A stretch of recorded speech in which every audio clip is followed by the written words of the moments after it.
Remember that feeling when you first saw a racing car do something that seemed physically impossible? That moment when your brain just refused to accept what your eyes were telling you? What if I told you that the most brilliant engineering minds in motorsport history repeatedly built machines so revolutionary, so devastatingly effective, that the people running the sport had no choice but to make them illegal? We're not talking about cars that bent the rules a little. We're talking about innovations so far ahead of their time that they essentially made every other competitor irrelevant overnight. Today, we're going deep on 10 banned racing innovations from the 1960s through the 1980s that didn't just work, they worked so well they terrified the people in charge into changing the rule books entirely. From cars that generated more downforce sitting still than most machines produced at full racing speed, to engines that made a mockery of everything else on the grid, to a Formula One car so conceptually advanced it was banned before it ever turned a competitive lap. These are the outlawed legends, the forbidden masterpieces, the engineering solutions that were too perfect for their own survival. Stick around because some of these are going to genuinely blow your mind, and we're saving the most jaw-dropping for last. This is Motorsport Heritage, and I spend way too much time thinking about banned racing technology. If you're someone who loves the engineering stories behind motorsport's most controversial moments, make sure to hit the subscribe button and give this video a thumbs up if this helps you out. Now, here's the thing that most people miss when they talk about banned racing innovations. They assume the bans always happened because something was dangerous. Sometimes that was true. But more often, the real reason was simpler and honestly more fascinating. These innovations were banned because they worked too well. They exposed the uncomfortable truth that racing isn't purely about finding the fastest solution. It's about finding the fastest solution within a framework that keeps the competition viable, the costs manageable, and the spectacle intact. When a single innovation threatens all three of those things simultaneously, the rulemakers move fast. And throughout the 1960s, 70s, and 80s, they had to move fast repeatedly because engineers kept doing the unthinkable. They kept solving problems completely. Let's start with number 10, and I promise you, by the time we reach number 1, your entire understanding of what's possible in a racing car is going to be fundamentally different. Number 10 is the NASCAR 426 Hemi engine, and the year was 1964. Chrysler had been developing something in secret that their own engineers were calling the Elephant. That nickname alone should tell you everything. The official designation was the 426 cubic inch Hemi, and when it rolled into Daytona, nobody outside the Chrysler inner circle had any idea what was about to happen. Richard Petty qualified on pole. That wasn't entirely surprising. What happened in the race was something else entirely. Petty didn't just win, he won by 2 full laps at Daytona. That is not a misprint, not an exaggeration. 2 complete laps ahead of second place in a race where the entire field was supposedly running comparable equipment. The Hemi-powered cars took the top 3 finishing positions and made every other competitor look like they'd accidentally entered the wrong event. The engine was producing somewhere around 500 horsepower when the best of the competition was struggling to reach 400. But here's what most people don't realize about why the Hemi was so special. Raw displacement wasn't the whole story. The hemispherical combustion chambers, which is where the engine got its name, allowed engineers to fit dramatically larger valves and achieve a flame propagation pattern that was simply more efficient than anything else available. The engine breathed differently. It moved air and fuel through its cylinders in a way that conventional designs couldn't match. Chrysler's engineers had essentially built a purpose-designed racing engine and dressed it up just enough to pass as a production unit. NASCAR officials looked at the Daytona results and made a decision with remarkable speed. For 1965, the Hemi was banned. The official justification was that it wasn't genuinely available in production road cars, which violated the stock car principle that gave NASCAR its name and identity. Chrysler's response was equally swift and significantly more dramatic. They pulled out of NASCAR completely, and they took their drivers with them. Richard Petty, the sport's biggest star at the time, was gone. Attendance dropped noticeably. Television ratings reflected the absence of genuine competition. The series had essentially called the bluff of its most successful manufacturer and discovered, uncomfortably, that the manufacturer held more cards than expected. NASCAR caved, but with conditions attached. Chrysler would need to produce a genuine street version of the Hemi and make it available to the public before the engine could return to competition. What happened next is one of motorsport history's great unintended consequences. Chrysler complied, creating the legendary Street Hemi for 1966, and in doing so accidentally produced one of the most iconic American performance engines ever built. The engine returned to NASCAR and dominated through the late 1960s. But the message had been sent with absolute clarity. Engineer something too effective, create too large a performance gap, and the rules will be rewritten around you regardless of how brilliant your solution actually is. The Hemi story established a template that would repeat itself throughout the following 2 decades with remarkable consistency. Moving forward from the Hemi, number 9 takes us across the Atlantic and forward in time to a story that began with mockery and ended with one of the most dramatic regulatory interventions in Formula One history. The turbo era didn't announce itself with fanfare. It crept in through a side door in 1977 when Renault appeared with a turbocharged 1.5-liter engine, and the paddock collectively raised an eyebrow.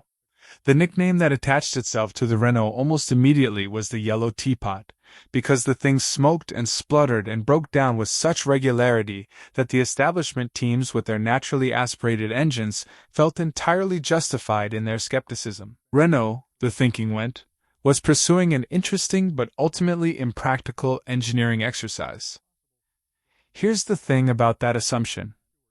It aged extraordinarily poorly. By 1982, the turbo revolution had moved from fringe experiment to dominant force, and by 1986, the numbers being produced by these engines had crossed from impressive into something that genuinely beggars belief. Qualifying engines, units built specifically to survive a single flying lap before being retired, were producing outputs in excess of 1,400 horsepower from 1.5 liters of displacement. Let that number sit for a moment. 1,400 horsepower. From an engine smaller than what you'd find in a reasonably modest road car today. BMW's contribution to this insanity was perhaps the most extreme example. Their 4-cylinder turbo unit was running boost pressures approaching 4 bar in qualifying trim. For context, a modern performance turbo engine might run somewhere around 1.2 to 1.5 bar. The BMW engine was pushing nearly triple that, and the engineering compromises required to make that work were extraordinary. Pistons would literally begin to disintegrate within minutes of running at maximum attack. The engines were designed to work, briefly and brilliantly, and then give up. Nelson Piquet, who won the 1987 championship with a Honda-powered Williams, later admitted that qualifying sessions during this era involved a level of fear that he found difficult to articulate to people who hadn't experienced it firsthand.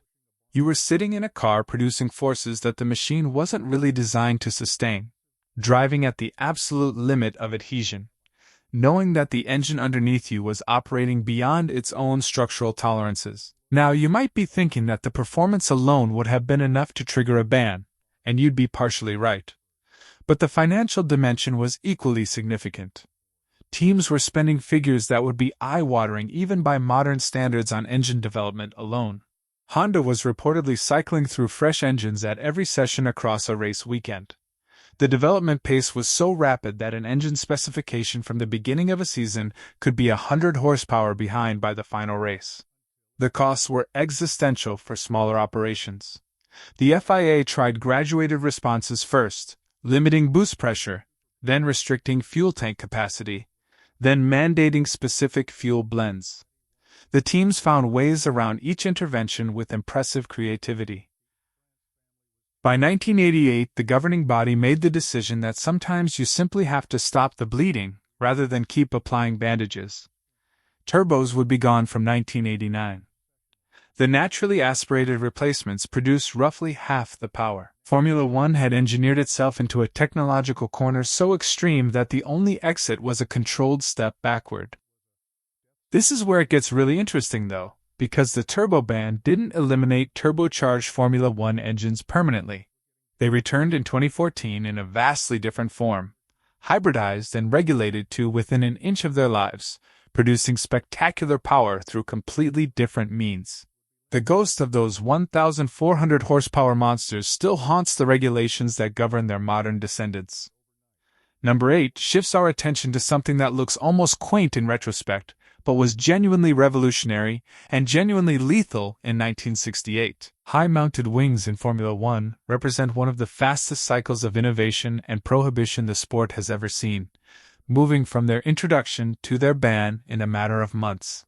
Colin Chapman at Lotus identified the aerodynamic principle first in terms of practical application on a Formula One car, but within weeks of the Lotus appearing with tall wings mounted on stalks above the bodywork, the rest of the grid had copied the concept with the enthusiasm of engineers who recognize a genuine performance breakthrough when they see one. And a genuine performance breakthrough it absolutely was. These wings were mounted directly to the suspension uprights rather than to the car's body, which meant the downforce they generated pushed straight down through the wheels without having to travel through the suspension. Lap times dropped by full seconds, not tenths. Full seconds. Jackie Stewart described the sensation as having a giant hand pressing the car into the road, and the analogy is apt. Cornering speeds that had seemed physically impossible a season earlier became routine. Here's what most people don't realize about why this specific configuration was so dangerous. The stalks supporting these wings were, by necessity, relatively slender aluminum structures. At racing speeds, they flexed, they vibrated. They were operating at the edge of their structural capacity continuously. At the Spanish Grand Prix, both Lotus cars suffered wing failures within the same lap.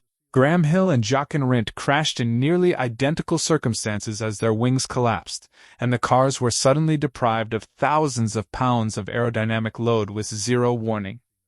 But it was an incident at Spa that crystallized the danger most horrifyingly. Jackie Stewart's wing failed at approximately 140 miles per hour. The car left the road, struck a house, and came to rest inverted with fuel cascading over the driver. That Stewart survived at all was remarkable. That he survived without career-ending injuries borders on miraculous. The FIA's response was immediate. Before the next race, high wings were banned. All aerodynamic devices would need to be fixed rigidly to the bodywork and operate within specified dimensional limits. In 4 months, high wings had transformed Formula One lap times, demonstrated the potential of aerodynamic downforce, killed people, and been permanently outlawed. The sport learned something crucial from those months, which is that aerodynamic downforce was the future of performance, but the manner in which you generated and maintained it mattered as much as the downforce itself. That lesson would need to be relearned several more times before it fully stuck. Number 7 brings us back to NASCAR, but to a very different kind of innovation than the Hemi engine.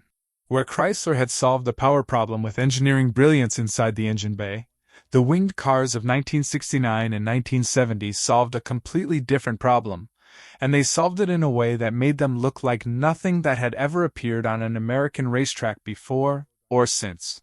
By the late 1960s, NASCAR's superspeedways had created an aerodynamic ceiling that nobody could break through with conventional body shapes. The standard stock car silhouette, essentially a slightly modified version of what you could buy at a dealership, hit a wall around 180 miles per hour, where the aerodynamic drag became too significant to overcome with available power. The cars were essentially pushing a brick wall through the air at high speed, and there was a limit to how fast you could do that regardless of how much horsepower you threw at the problem. Dodge's solution was to stop trying to push the brick wall and instead cut through the air like a blade. The Charger Daytona arrived with an extended, pointed nose cone that added 18 inches to the car's length, and a wing mounted on the trunk lid that stood 23 inches tall. The wing wasn't decorative. At superspeedway speeds, it generated genuine downforce and provided aerodynamic stability that the standard body shape simply couldn't achieve. When the Daytona first turned laps in testing, it broke 200 miles per hour. That was the first time any stock car had achieved that number. The laughter from competing teams stopped immediately. Plymouth, watching Dodge's success and aware that Richard Petty had defected to Ford, developed their own response. The Superbird was created with the specific strategic goal of luring Petty back into the Plymouth fold, and it featured an even more aggressive nose treatment and an adjustable rear wing. These cars dominated superspeedway racing in 1970 with a completeness that made the competition look almost embarrassed. Petty won 8 races. The aerodynamic advantage was simply too large for conventionally bodied cars to overcome. Look, here's the thing that makes the ban on these cars particularly interesting. NASCAR's response wasn't a straightforward prohibition. Instead, the series introduced the displacement penalty that was essentially a death sentence written in technical language. From 1971, cars featuring special aerodynamic modifications would be restricted to 305 cubic inches of engine displacement, while everyone else ran 430. That's a 125 cubic inch handicap, and in NASCAR terms that gap in engine size translated to a performance deficit that made the aerodynamic advantage completely irrelevant. The winged cars vanished from the grid immediately. There was simply no point in running them under those conditions. The story has a genuinely strange postscript. When these cars were new and being sold through dealerships for road use, customers didn't want them. The nose extensions made parking difficult. The wings looked outlandish. Dealers were reportedly discounting them heavily just to move inventory. Today, original Dodge Daytonas and Plymouth Superbirds are among the most valuable American muscle cars in existence, with pristine examples selling for sums that would have seemed hallucinatory to the dealers who couldn't give them away in 1970. The cars were too weird for their moment, and then became exactly the right kind of weird for every moment that followed. Number 6 is ground effect with sliding skirts, and this is where the engineering story becomes genuinely extraordinary. In 1977, a Lotus designer named Peter Wright was conducting wind tunnel experiments with models of the Lotus 78, and he made a discovery that would reshape Formula One more profoundly than almost any single technical insight before or since. If you shaped the underside of a racing car like an inverted aircraft wing and sealed the sides of that shape against the road surface, you could generate enormous aerodynamic downforce without the drag penalty that came with conventional wings mounted above the car. The concept wasn't entirely new in theoretical terms, but nobody had successfully implemented it on a Formula One car, and the reason was that crucial word, sealed. The ground effect tunnels running beneath the car only worked properly if air couldn't escape around the sides.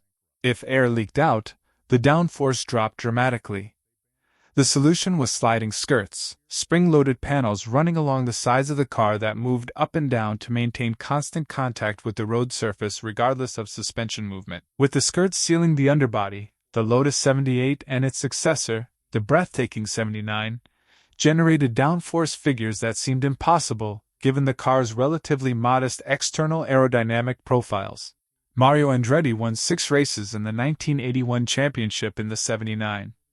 More tellingly, the car was sometimes 2 full seconds per lap faster than non-ground effect competitors on the same circuit. 2 seconds in Formula One represents a performance gap so enormous it's difficult to contextualize. It's the difference between being a frontrunner and being lapped. Every other team copied the concept as fast as their engineering departments could manage, and the entire grid transformed within a season. Here's what most people don't realize about why sliding skirts were specifically so dangerous, as opposed to ground effect generally. The downforce they generated was load-sensitive and seal-dependent. If the car hit a significant bump and the skirt momentarily lost contact with the road surface, the downforce didn't reduce gradually. It collapsed almost instantaneously, dropping from several thousand pounds to near zero in a fraction of a second. The car would simply depart the circuit with no warning and no opportunity for driver intervention. Patrick Depailler was killed during testing when his car's skirts failed. Several other drivers suffered massive accidents with similar mechanisms. The FIA mandated in 1981 that all skirts must be fixed rigidly in place and a minimum gap of 6 centimeters must be maintained between the lowest bodywork and the road surface. Teams responded with exactly the creative ingenuity you'd expect, developing hydraulic suspension systems that lowered the car at speed to effectively recreate the sealing effect, only to have those systems banned in turn. The sliding skirt era lasted approximately 3 seasons in its most effective form. In those 3 seasons, it transformed what everyone believed was possible from a racing car. Every subsequent generation of Formula One car, right through to the current generation that returned to ground effect principles in 2022, owes a conceptual debt to those spring-loaded panels that were deemed too effective and too lethal to continue. Number 5 is the Tyrrell P34 six-wheeler, and I want you to picture the Formula One paddock in 1976 when this thing rolled out for the first time. Every car on the grid had 4 wheels. That was such a fundamental assumption about what a racing car looked like that nobody had really examined it as a design constraint that might be worth challenging. Ken Tyrrell and his chief designer Derek Gardner examined it. Their conclusion was that the standard front wheel configuration was aerodynamically compromised in ways that didn't need to be accepted. A conventional Formula One front wheel, by 1976 standards, generated significant aerodynamic drag. 2 large wheels sitting at the front of the car disrupted airflow in ways that reduced overall performance. Gardner's solution was to replace the 2 standard front wheels with 4 smaller ones, each roughly 10 inches in diameter compared to the standard 13. The reasoning was elegant in its logic. Smaller wheels meant less aerodynamic drag from the front of the car. 4 contact patches instead of 2 meant more mechanical grip at the front. Smaller tires were also lighter, reducing unsprung mass, which improved suspension response. And the reduced frontal area created by the smaller wheels potentially allowed more airflow to reach the radiators and other components behind them. On paper, it was a compelling case. On track, in 1976, it was a competitive reality. Jody Scheckter and Patrick DePaler drove the P34, and at the Swedish Grand Prix they finished first and second. Not first and third. Not first and then somewhere down the order. First and second, giving the 6-wheeled Tyrrell the only 1-2 finish in the history of multi-wheeled Formula One cars, which is also to say the only such finish that will ever exist. The car took 10 podium finishes across the season. This was not a novelty act. This was a legitimate competitive weapon. Here's the thing about what actually killed the P34. And it's a lesson in how motorsport politics and commercial realities can end innovation just as effectively as a regulatory ban. Goodyear supplied tires to the entire Formula One grid in this period, and developing tires for the P34's unique front wheel size required resources that Goodyear had to weigh against the broader commercial picture. The development rate of the 10-inch front tires simply couldn't keep pace with improvements being made to standard tires. By 1977, the tire disadvantage had begun to outweigh the aerodynamic benefits, and the car's competitiveness declined. Simultaneously, other teams were exploring multi-wheeled concepts. March was developing a car with 4 rear wheels. Ferrari was rumored to be working on something similar. The FIA looked at a potential future where the Formula One grid might consist of a variety of wheel configurations requiring different tire specifications, different safety standards, and different technical frameworks, and decided to draw a line clearly and permanently. From 1983, all Formula One cars must run exactly 4 wheels. The 6-wheel experiment was closed. What's particularly interesting about the P34's story is that unlike many banned innovations, the regulation change didn't come immediately after the car proved itself. The car had already declined in competitiveness before the rules changed. The ban was preemptive, aimed at preventing the concept from being further developed to its theoretical potential, rather than responding to a car that was currently dominating. The FIA banned the idea rather than the implementation. Number 4 takes us to Indianapolis, and to an innovation that threatened to make everything that had ever powered a racing car seem suddenly and completely obsolete. The STP Paxton turbo car that Andy Granatelli brought to the 1967 Indianapolis 500 didn't carry a piston engine. It carried a Pratt & Whitney ST6 gas turbine, the kind of power plant you'd find in a helicopter, adapted for automotive application. When it first ran, the sound was wrong. Not wrong in a negative sense, but wrong in the sense of fundamentally alien to every expectation about what an Indianapolis car should sound like. It didn't make the thunderous mechanical bark of a piston engine. It spooled up like an aircraft preparing for departure. A sustained high-frequency whine that built steadily to a pitch that made experienced racing people genuinely uncomfortable, because it sounded like it belonged somewhere other than on a racetrack. The paddock's initial reaction was amusement shading into condescension. Then Parnelli Jones qualified the car at nearly 4 miles per hour faster than anyone else. The amusement stopped immediately. In the race itself, Jones led 171 of the 200 laps. He was 43 seconds ahead of the field with 3 laps remaining when a $6 transmission bearing failed. The car stopped. The racing world exhaled collectively. The turbine had almost won on its first attempt. Almost. Granatelli returned in 1968 with a Colin Chapman-designed response, the Lotus Type 56, which made it a smaller Pratt & Whitney turbine with four-wheel drive and a radical wedge-shaped body. Joe Leonard qualified on pole. Graham Hill, the reigning Formula One world champion, qualified second in an identical car. Bobby Unser qualified third in another turbine entry. The front 3 rows of the Indianapolis grid were being dominated by aircraft technology. Leonard led the opening lap by a margin measured in yards, not feet, and was pulling away at a rate that suggested the race would be a formality. Then fuel shaft failures took out both leading Lotuses within a few laps of each other. The turbines had failed to convert their obvious superiority into victory for the second consecutive year, but the message had been received clearly by everyone watching. Here's what most people don't realize about why the turbine represented such an existential threat to established racing. The advantages weren't marginal. There was no gearbox, eliminating the power loss that occurs during every gear change in a conventional car. The torque delivery was essentially flat across the entire rev range, meaning maximum torque was available from the moment the driver opened the throttle. The engines could run on a variety of fuel types.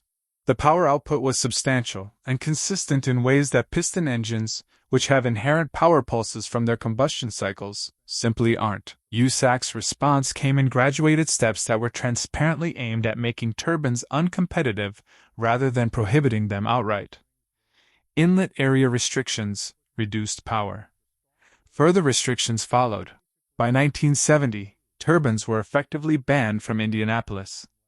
The official reasoning emphasized safety. The practical reasoning was that an aircraft engine industry with essentially unlimited development budgets had begun pointing its attention at a racetrack, and the traditional racing establishment had no answer to that except to change the question. Number 3 is the Brabham BT46B fan car. And this story has everything. Brilliant engineering, transparent rule exploitation, one race, one dominant win, and a withdrawal that was entirely voluntary and entirely political. Gordon Murray was facing a specific problem in 1978. Lotus had demonstrated with devastating clarity that ground effect was the performance direction that Formula One was moving in, and Brabham's Alfa Romeo engine was physically too wide to accommodate proper ground effect tunnels in the side pods. Murray needed downforce. He couldn't get it the way everyone else was getting it, so he approached the problem from a completely different direction. The BT46B appeared with a large fan mounted at the rear of the car.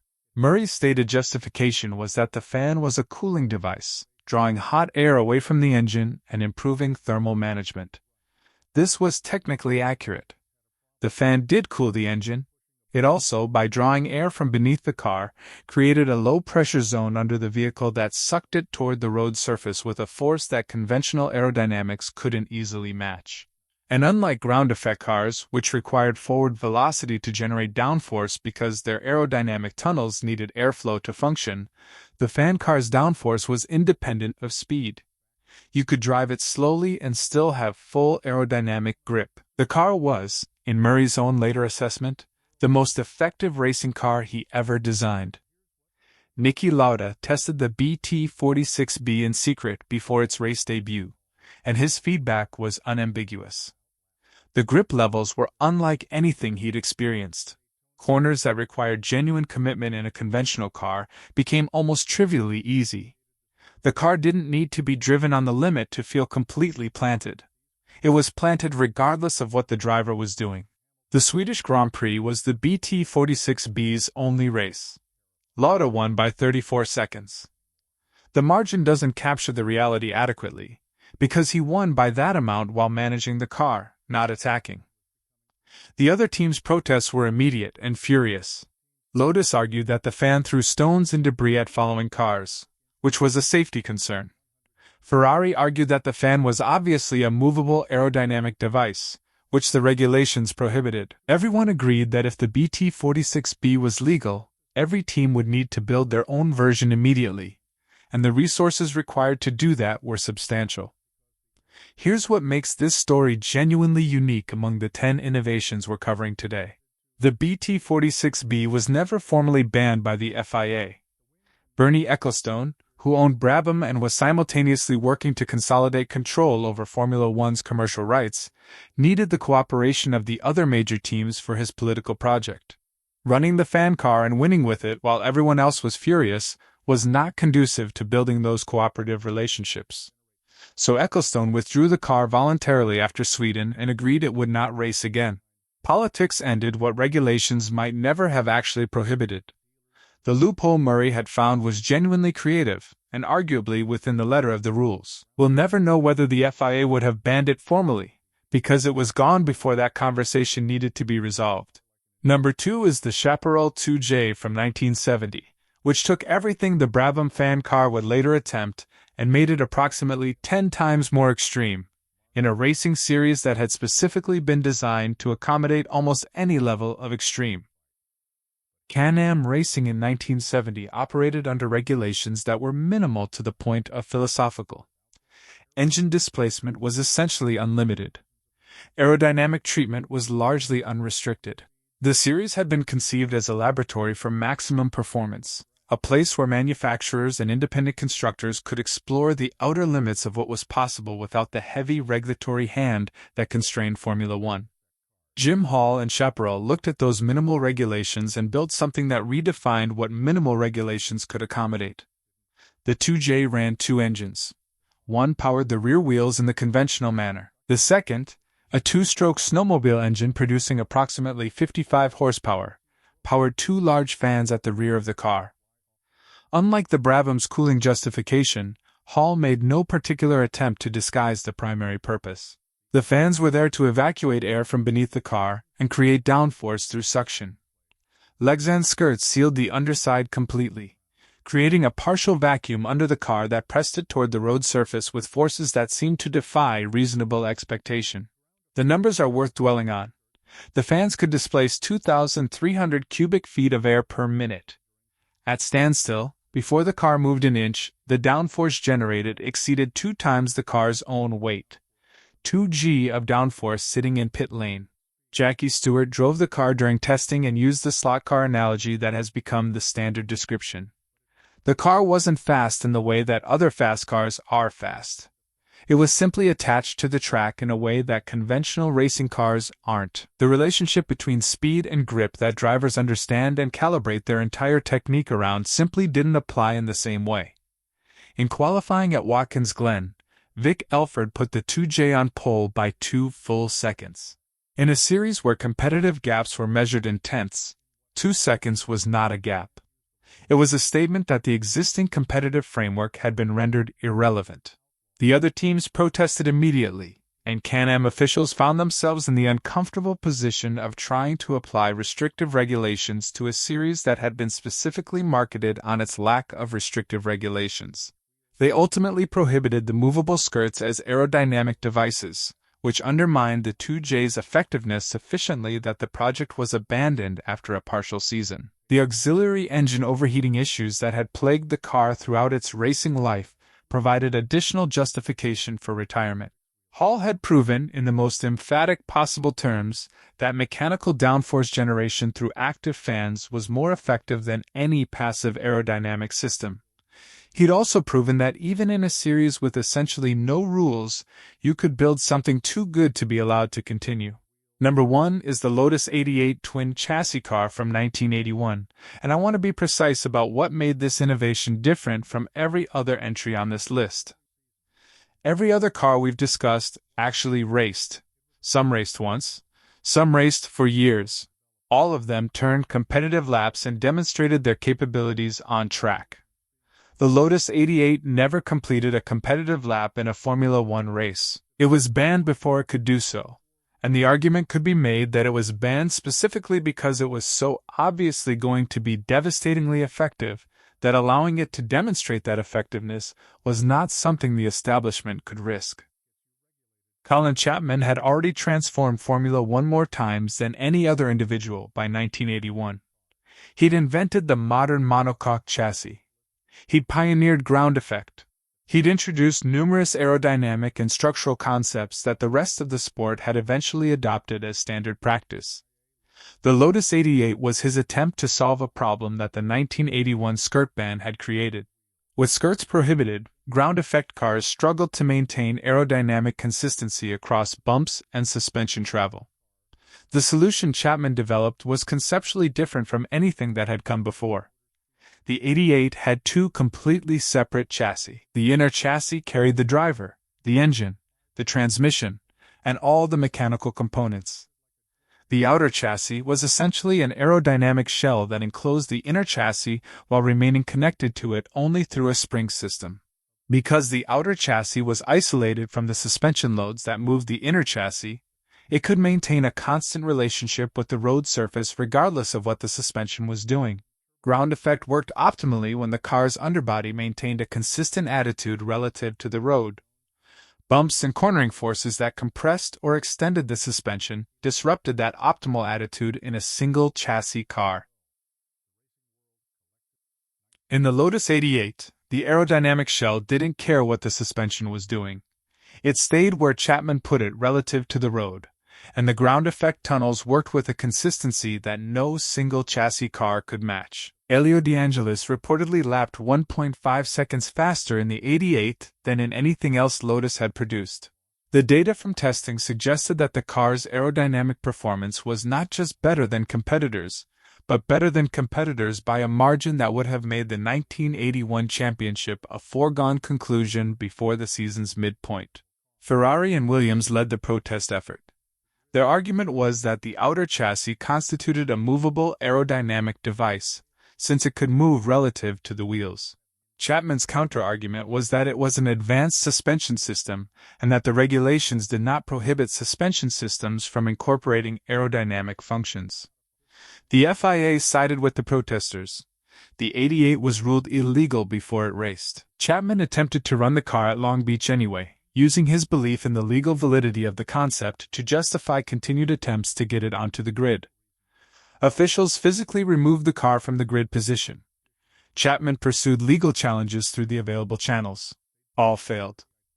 He had spent millions developing what he believed was the most sophisticated racing car ever conceived, and it never turned a competitive lap. Chapman died in 1982, and the Lotus 88 remained his final major technical statement to the sport he'd shaped more than anyone. Here's what most people don't realize about the significance of the twin chassis ban beyond the immediate competitive implications. The concept Chapman had developed anticipated aerodynamic and suspension ideas that continue to generate controversy in Formula One to this day. The question of where the boundary lies between suspension systems and aerodynamic devices, between passive and active components, between what moves for mechanical reasons and what moves for aerodynamic ones, is a question that Formula One's regulations have wrestled with repeatedly in the decades since the 88 was banned. Chapman had identified a genuine conceptual frontier and staked his claim on it. The sport decided the frontier was off limits, but the questions the 88 raised never went away. So there they are. 10 innovations from 3 decades of motorsport that didn't fail because they didn't work. They were eliminated precisely because they worked better than the sport could accommodate. The Hemi that made everyone else irrelevant in an afternoon. The turbos that broke through power barriers nobody thought were breakable. The high wings that transformed lap times and then fell off at 140 miles per hour. The winged warriors that looked like cartoons and drove like guided missiles. The sliding skirts that generated vacuum-like grip and then failed with zero warning. The 6-wheeled Tyrrell that made the 4-wheel Assumption look like a failure of imagination. The turbine cars that brought aircraft technology to a piston engine world. The fan car that was voluntarily withdrawn because winning was politically inconvenient. the sucker car that created 2 Gs of downforce sitting still, and the twin chassis masterpiece that was banned before it could prove what everyone already feared it would prove. Every one of these stories ends the same way. The innovation is too good, the competitive gap is too large, the threat to the established order is too significant, and the rules change. That pattern tells you something important about what motorsport actually is. It's not purely a search for the fastest solution. It's a negotiation between speed and viability, between innovation and competitive integrity, between what's possible and what's sustainable. The engineers who built these machines weren't making mistakes. They were solving problems completely, and complete solutions are, historically, what the sport finds most threatening. The question worth considering, and I'll leave you with this, is how many innovations are being developed right now that future generations will look back on as the next entries on a list like this? Drop your thoughts in the comments. Which of these do you think deserve to stay? And if you want more deep dives into motorsport's most controversial and compelling engineering stories, you know what to do.